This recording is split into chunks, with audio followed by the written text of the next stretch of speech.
Everyone, आज जो topic हम डिस्कस करेंगे that is infrared spectroscopy. So let's start. Infrared spectroscopy और इसको हम आईआर स्पेक्ट्रोस्कोपी भी बोलते हैं। अगर हम बात करें स्पेक्ट्रोस्कोपी की, तो स्पेक्ट्रोस्कोपी होता क्या है, जब भी इलेक्ट्रोमैग्नेटिक स्पेक्ट्रम से कोई भी मैटर इंटरेक्ट करता है तो उसकी स्टडी को हम स्पेक्ट्रोस्कोपी बोलते हैं। स्पेक्ट्रोस्कोपी है वो दो तरीके से जो है डिस्कस करते हैं हम, या तो वो एब्जॉर्प्शन स्पेक्ट्रोस्कोपी होती है या फिर एमिशन स्पेक्ट्रोस्कोपी होती है। या तो वो लाइट रेज को एब्जॉर्ब करेगा या फिर वो एमिट करेगा। अब जो एब्जॉर्प्शन स्पेक्ट्रोस्कोपी है उसमें तीन मेन है, यूवी स्पेक्ट्रोस्कोपी, इंफ्रारेड, एनएमआर। और जो एमिशन स्पेक्ट्रोस्कोपी है that consist of fluorimetry, flame photometry. तो आज हम जो डिस्कस करेंगे दैट इज आईआर और इंफ्रारेड स्पेक्ट्रोस्कोपी, जिसको हम एब्जॉर्प्शन स्पेक्ट्रोस्कोपी भी बोलते हैं। तो इंफ्रारेड स्पेक्ट्रोस्कोपी की अगर हम इंट्रोडक्शन की बात करें, इसको हम वाइब्रेशनल स्पेक्ट्रोस्कोपी भी बोलते हैं। अब वाइब्रेशनल स्पेक्ट्रोस्कोपी हमने क्यों बोला, ये हम लेक्चर में आगे जब जाएंगे तो हम डिस्कस करेंगे। Infrared spectroscopy it deals with IR और infrared region of electromagnetic spectrum. Electromagnetic spectrum का जो इंफ्रारेड रीजन है उसमें जो लाइट रेज और रेडिएशन और एनर्जी होती है उसके इंटरेक्शन में जब मैटर आता है उसकी स्टडी को हम बोलते हैं आईआर स्पेक्ट्रोस्कोपी। और इसको हम यूज करते हैं to study and identify chemical substances, mainly functional groups. Example functional groups, जैसे कि कोई भी हमारा केमिकल सब्सटेंस है, मॉलिक्यूल है, उसमें कौन सा फंक्शनल ग्रुप है उसकी स्टडी के लिए मेनली हम इस स्पेक्ट्रोस्कोपी को यूज करते हैं। तो यहाँ पर ये क्या है, ये एक ईएम और इलेक्ट्रोमैग्नेटिक जो है स्पेक्ट्रम मैंने ड्रॉ करा है। अगर हम इलेक्ट्रोमैग्नेटिक स्पेक्ट्रम की बात करते हैं तो सबसे ज्यादा पहले जो हायर एनर्जी लेवल पर है that is cosmic rays, gamma rays, UV rays, ये विजिबल रीजन होता है। Then IR region, micro and radio waves. अगर हम इस स्पेक्ट्रम से इस साइड जाते हैं तो वेवलेंथ जो है वो लॉन्गर होती जाएगी, फ्रीक्वेंसी और एनर्जी का लेवल कम होता जाएगा। अब जो आईआर रीजन है it is adjacent to visible region. Visible region के पास वाला रीजन होता है। आईआर रीजन को तीन रीजन्स में फर्दर डिवाइड करा जाता है स्टडी के लिए। कौन से तीन region, near infrared, mid infrared और फार इंफ्रारेड। इनके ये नाम इसलिए दिए गए हैं, जो इंफ्रारेड रीजन का जो रीजन विजिबल के पास होता है उसको नियर बोलते हैं। जैसे जैसे हम विजिबल से दूर जाते जाएंगे तो इंफ्रारेड को कैसे हो जाएंगे, near, then mid and then far, far from visible. तो ये इस तरीके से हमने इनको तीन में डिवाइड किया गया है on the basis of relation to visible region. Visible region के पास हैं, दूर हैं या कितनी दूर हैं। अब अगर हम नियर इंफ्रारेड रीजन की बात करते हैं, इसकी एनर्जी हाई होती है, फिर मिड की कम होती है और सबसे कम एनर्जी होती है फार इंफ्रारेड रीजन की। इसमें जो ये हमने नंबर लिखे हैं 12,500 या 4,000 पर सेंटीमीटर, 4,000 से 200, 200 to 10 per centimetre, it denotes wave number. अब वेव नंबर की जो यूनिट है दैट इज पर सेंटीमीटर और रेसिप्रोकल सेंटीमीटर। ये हम किस लिए यूज करते हैं, it is used as an energy unit. तो बेसिकली ये एनर्जी को डिफाइन करता है। सबसे ज्यादा हायर एनर्जी इसकी है और यहाँ पर क्या होता है, लोअर एनर्जी है। 0.8 to 2.5 micrometer, 2.5 to 50 micrometer, then 50 to 1000 micrometer. ये हमारे किसके हैं, वेवलेंथ, किसकी वेवलेंथ है, ये यूनिट माइक्रोमीटर इसकी होती है या फिर इसको हम माइक्रोन से डिनोट कर देते हैं। तो ये वेवलेंथ को डिफाइन करता है, ये वेव नंबर को डिफाइन करता है। जो नियर इंफ्रारेड रीजन है ये हम यूज करते हैं combination modes of molecular vibration को स्टडी करने के लिए, और जो फंडामेंटल वाइब्रेशंस हैं उनको स्टडी करने के लिए हम मिड इंफ्रारेड रीजन यूज करते हैं, और रोटेशनल स्पेक्ट्रोस्कोपी जो स्टडी करनी होती है वो इस रीजन में लाई करती हैं। तो जो आज हम टॉपिक डिस्कस करेंगे, मेनली जो हमारा रीजन है वो मॉलिक्यूलर वाइब्रेशन जो है इस लेवल में फॉल करती है। अब बात आई है मॉलिक्यूलर वाइब्रेशंस की, कि मॉलिक्यूलर वाइब्रेशंस होती क्या है। जब भी कोई मॉलिक्यूल, जब उस पर इंफ्रारेड लाइट फॉल करेगी तो वो क्या करता है, वाइब्रेट करता है। वाइब्रेट क्यों करेगा, क्योंकि जो इंफ्रारेड रीजन है उसकी एनर्जी और रेडिएशन जो है इतनी हाई नहीं होती कि वो मॉलिक्यूल को लोअर एनर्जी लेवल से हायर एनर्जी लेवल तक एक्साइट कर पाए। तो सिर्फ मॉलिक्यूल क्या करता है कि वो अपने स्पेस में सिर्फ वाइब्रेट कर पाता है, वहीं पर उसी पोजीशन पर वो वाइब्रेट करेगा, वो वहां से उस शेल से निकलकर, उस ऑर्बिटल से निकलकर बाहर नहीं जा सकता, एक्साइट नहीं हो सकता। वो सिर्फ क्या करता है, वाइब्रेशंस प्रोड्यूस करता है। उन्हीं वाइब्रेशंस को हम स्टडी करते हैं। अगर हम मॉलिक्यूलर वाइब्रेशंस की बात करें, molecular vibrations fall into two categories, fundamental and non fundamental vibrations. Fundamental vibrations they are further of two type, stretching vibration और बेंडिंग वाइब्रेशन।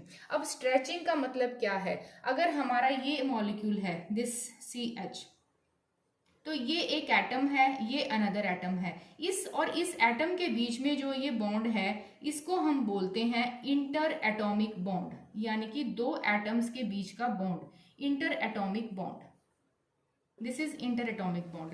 अगर ये इंटर एटॉमिक बॉन्ड जो है, if there is change in inter atomic distance between two bonds, अगर इस distance में कुछ कम ज्यादा होता है, यानी कि जो डिस्टेंस है वो जो ये, अगर हम एक मॉलिक्यूल, एक एटम ये है और एक एटम ये है, और अगर ये एक बॉन्ड है, अगर ये ऐसे स्ट्रेच हो रहा है ऐसे, यानी कि ये डिस्टेंस कम ज्यादा हो रहा है, then that is stretching vibration. अब बेंडिंग वाइब्रेशन के अंदर क्या होता है, अगर ये हमारा एटम है, ये दूसरा एटम है, तो ये क्या करेगा, ये अपने ऐसे या फिर ऐसे इसके एंगल में चेंज आएगा, यानी कि ये जो हमारा एटम ये और ये है, इसके एंगल में चेंज आएगा, एंगल में।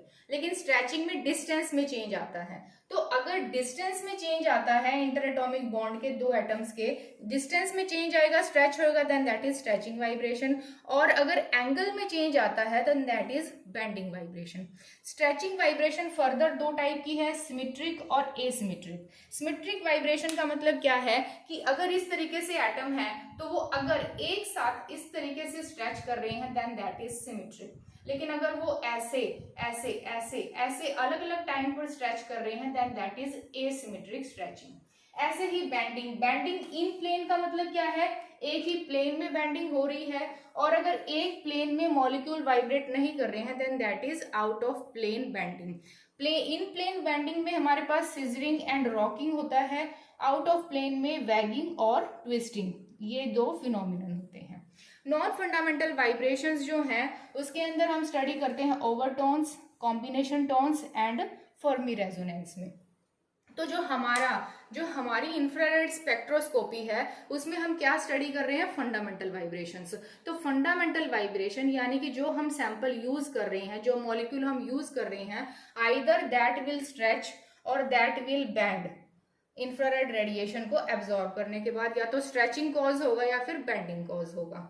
अब हमने ये बेसिक जो था IR स्पेक्ट्रोस्कोपी के लिए जो बेसिक रिक्वायरमेंट थी उसको डिस्कस किया है।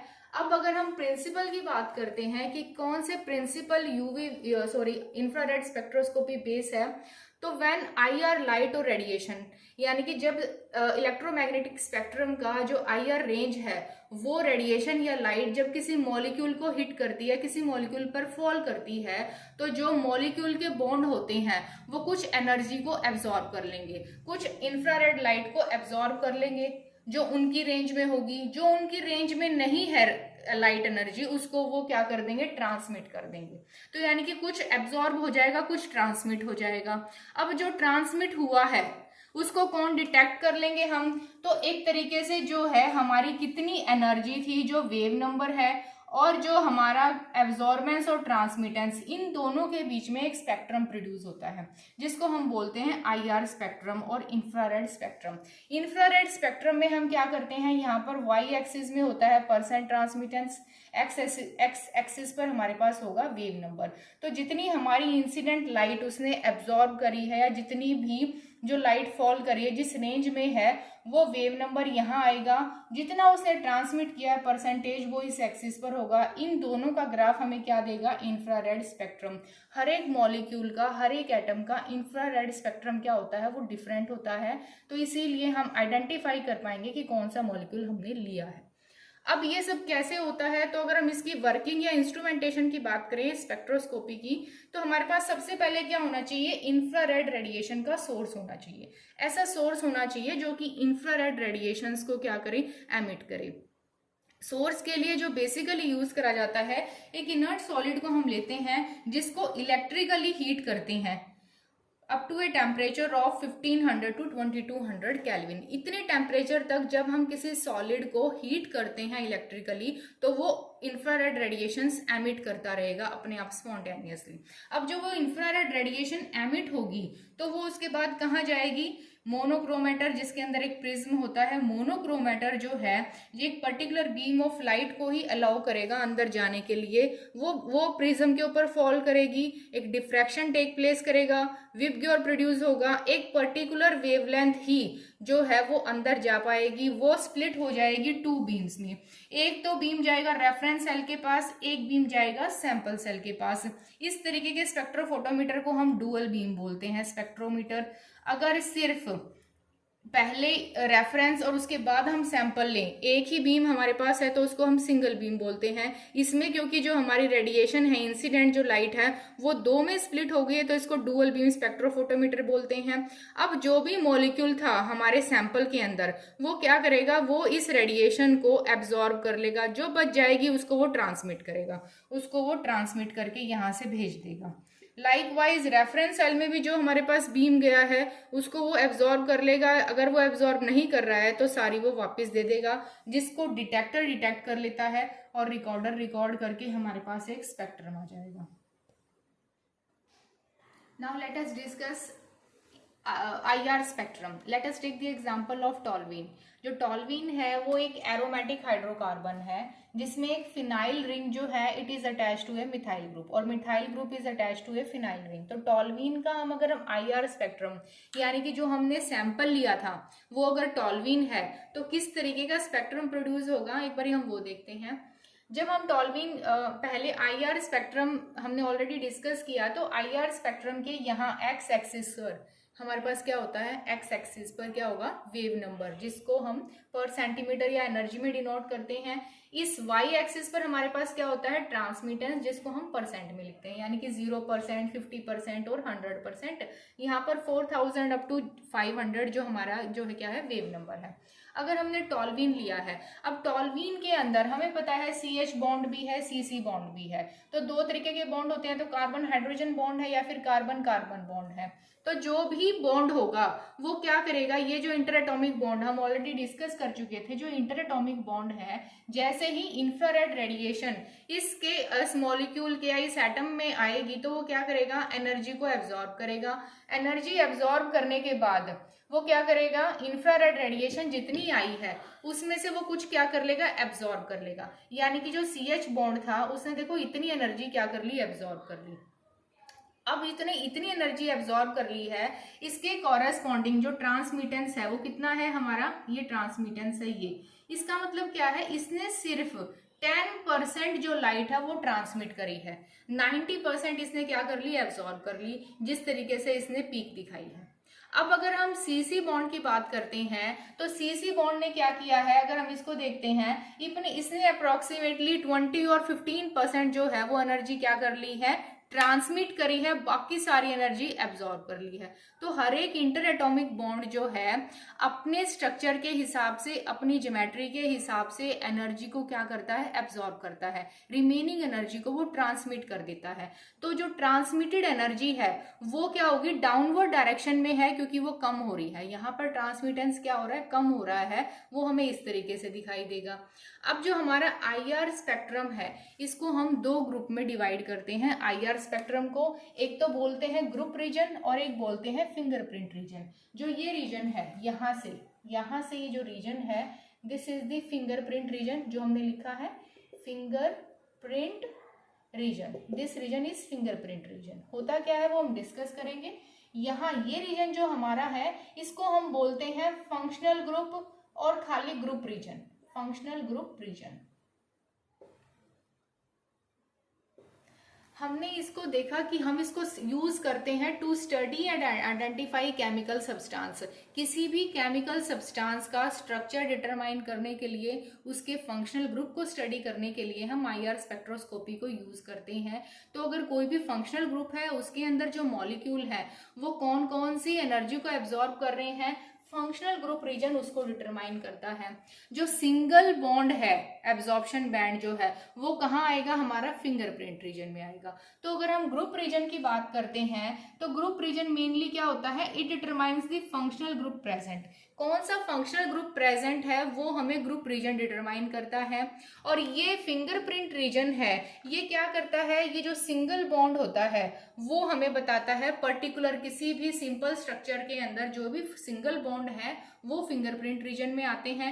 इसको फिंगरप्रिंट रीजन इसलिए बोला जाता है क्योंकि कोई भी दो केमिकल स्पीशीज जो हैं उनका आईआर स्पेक्ट्रम जो है वो सेम नहीं आएगा फिंगरप्रिंट रीजन का।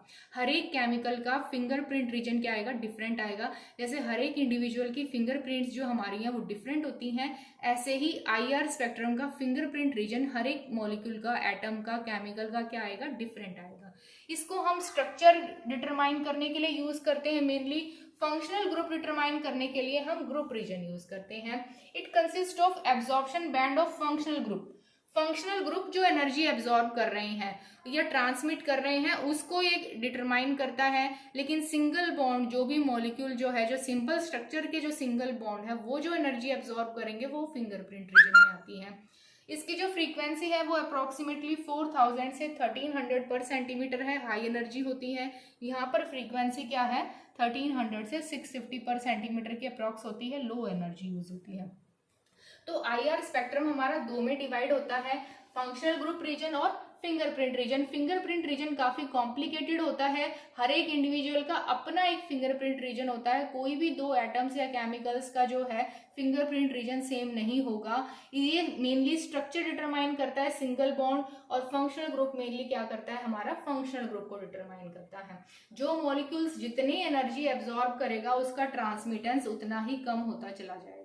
अब अगर हम एप्लीकेशंस की बात करते हैं आईआर इंफ्रारेड स्पेक्ट्रोस्कोपी की, तो ये हम मेनली यूज करते हैं क्वालिटेटिव और क्वांटिटेटिव एनालिसिस ऑफ सब्सटेंसेस। जो हमारे सब्सटेंस हैं उनकी क्वालिटी को जानने के लिए हम मेनली यूज करते हैं आईआर स्पेक्ट्रोस्कोपी को। It is used for identification of functional group. It is mainly use for qualitative, ज्यादातर हम क्वालिटी डिटरमाइन करने के लिए यूज करते हैं, नॉट फॉर क्वांटिटी के लिए इतना बेटर नहीं है। क्वालिटी एनालिसिस के लिए हम यूज करते हैं सिर्फ क्वालिटी, यानी कि जो हमारा सब्सटेंस है उसका स्ट्रक्चर क्या है, कौन कौन से फंक्शनल ग्रुप से वो बना है, उसकी जो क्वालिटेटिव एनालिसिस है वो हम आईआर स्पेक्ट्रोस्कोपी से करते हैं। इसका मेन काम जो है कि फंक्शनल ग्रुप को आइडेंटिफाई करना और स्ट्रक्चर का जो है इलूसिडेशन करना और डिटरमाइन करना कि स्ट्रक्चर मेनली क्या बना हुआ है, कौन कौन से बॉन्ड है, कैसे बॉन्ड है। It is also use to study the progress of a chemical reaction. जो केमिकल रिएक्शन चल रही है उसकी प्रोग्रेस देखने के लिए भी हम आईआर स्पेक्ट्रोस्कोपी को यूज करते हैं। डिटेक्शन ऑफ इम्प्यूरिटीज, अगर हमारा सब्सटेंस प्योर है तो उसका जो आईआर स्पेक्ट्रम जो हमने सैंपल लिया है उसका जो भी आईआर स्पेक्ट्रम आएगा, जब हम उसको स्टैंडर्ड से कंपेयर करेंगे तो वो क्या आना चाहिए, सेम आना चाहिए। अगर ये टॉल्वीन का हमारा स्ट्रक्चर है लेकिन इसमें अगर कहीं पर भी कोई एक्स्ट्रा बैंड आ रहा है हमारे पास, इसका मतलब क्या है कि टॉल्वीन के अलावा कोई और इम्प्योरिटी भी इस सब्सटेंस में प्रेजेंट थी जो कि हम डिटरमाइन कर लेंगे। अगर खाली टॉल्वीन होता तो हमारे पास ये बैंड नहीं आना था, हमारे पास सिंपल इस तरीके का स्ट्रक्चर आना था। लेकिन अगर कोई एक्स्ट्रा बैंड आ रहा है इसका मतलब टॉल्वीन के अलावा भी कोई और केमिकल है जो कि वो बैंड प्रोड्यूस कर रहा है। तो it is also use to detect the impurities. Impurities को डिटेक्ट करने के लिए यूज करते हैं अडल्ट्रेशन, फूड केमिकल्स के अंदर किसी तरीके की कोई अडल्ट्रेशन है, या फिर डेयरी प्रोडक्ट्स, जो डेयरी प्रोडक्ट्स होते हैं, डेयरी प्रोडक्ट में काफी यूज होता है आईआर स्पेक्ट्रोस्कोपी का। तो अगर हम एप्लीकेशन की बात करें तो industry as well as research, industry and research दोनों के अंदर जो है आईआर स्पेक्ट्रोस्कोपी का जो यूज बहुत अच्छे से होता है। अगर आईआर स्पेक्ट्रोस्कोपी को अच्छे से हम पढ़ चुके हैं, अगर इसके डिसएडवांटेजेस की तरफ बात करी जाए तो इसकी मेनली जो डिसएडवांटेज है, सबसे बड़ी डिसएडवांटेज जो है that is complexity of IR spectrum. जो आईआर स्पेक्ट्रम हमने अभी स्टडी करा है काफी कॉम्प्लेक्स होता है as compare to the other spectroscopy, इसलिए थोड़ा सा कॉम्प्लेक्स है तो डिसएडवांटेज है समझने में। And second one is non adherence to the Beer's law. Non adherence to Beer's law, हम अभी पढ़ चुके थे यूवी स्पेक्ट्रोस्कोपी क्या होता है। UV spectroscopy Beer's Lambert law को ओबे करता है। बियर लॉ ये कहता है कि अगर सैंपल की concentration, if concentration of sample is more, अगर सैंपल की कंसेंट्रेशन ज्यादा होगी तो एब्जॉर्प्शन क्या आएगा, ज्यादा आएगा, then absorption will be more, तो एब्जॉर्प्शन भी ज्यादा आएगा। लेकिन इस तरीके का कोई भी जो लॉ है या इस तरीके का कोई एडियरेंस जो है वो आईआर स्पेक्ट्रोस्कोपी में नहीं देखा गया है। तो इसीलिए हम इसको सिर्फ क्या है, क्वालिटेटिव एनालिसिस के लिए मेनली यूज करते हैं, यानी कि सब्सटेंस का स्ट्रक्चर क्या है, फंक्शनल ग्रुप क्या है, वो तो अच्छे से डिटरमाइन हो जाएगा, बट उसकी क्वांटिटी और कंसंट्रेशन जो है उसके लिए हम आईआर स्पेक्ट्रोस्कोपी को यूज नहीं करते। होप आपको आईआर स्पेक्ट्रोस्कोपी अच्छे से समझ में आया होगा। इसके अलावा अगर फिर भी कोई आपको क्यूरीज हैं या प्रॉब्लम है तो आप कमेंट बॉक्स में डाल के पूछ सकते हैं। Thank you very much.